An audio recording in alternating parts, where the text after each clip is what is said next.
Good morning, all. CamelbackTrading.org coming to you this Wednesday morning, May 17th. We are looking at Window Trader's market profile of the ES and the SPY. So remember, we always talk about taking M period with a grain of salt, right? Everybody gets excited. We rip down. We go out with a price probe. All the bears get excited. And here we are now with 75, 80 minutes to go prior to the opening, right back in the middle of this profile. We said if we don't gap, now again, we have time, so a lot can happen. But if we do not gap higher or lower, the odds of trading at that 13-wide point of control are going to be excellent, right? A lot of liquidity there. Buyers and sellers were very happy to do business there. We will be trading these ES and SPY at, well, SPY is definitely a double inside day. They missed taking out the prior day's low by a penny, so they're weak against it. ES just barely took it out. It's rare to have two inside days in a row, so maybe if we come out of it, we can come get some energy, at least initially, but beware of head fakes when we come out of these the first time. We also still have an inside week for the S&P. NQ yesterday, again, buyers were in control a good part of the day until they threw it up in M. Again, just week longs getting out. They have a wide overnight POC, and now they're trading above half back from yesterday. They had an 11-wide point of control, so good odds of them trading there. Remember, they are now up in the daily. Unless they take out yesterday's low, right? They're up in all three of their time frames, monthly, weekly, daily. Righty also did not make a new take out the IB to the last seconds of the day yesterday. A small price probe, and look where they are now.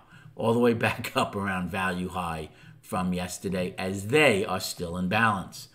The word of the last 2 months has been balance. It's all we see in the righty and the S&P.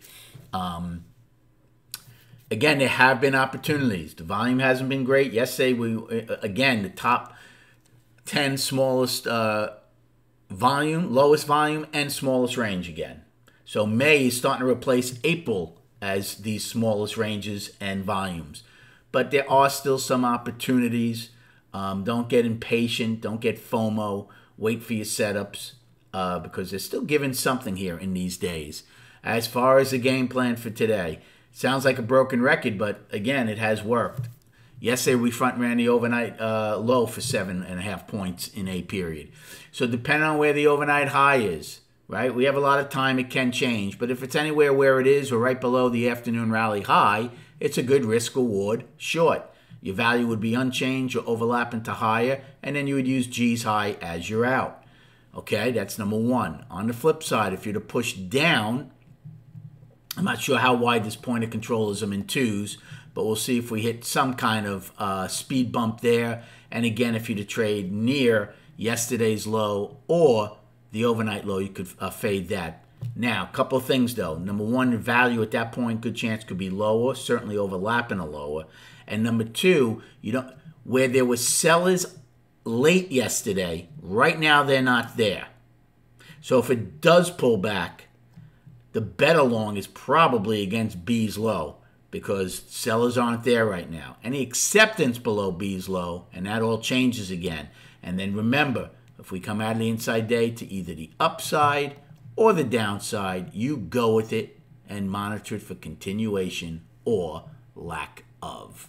And then on the chart, just going to show you the daily, as this thing has just been flatlining here.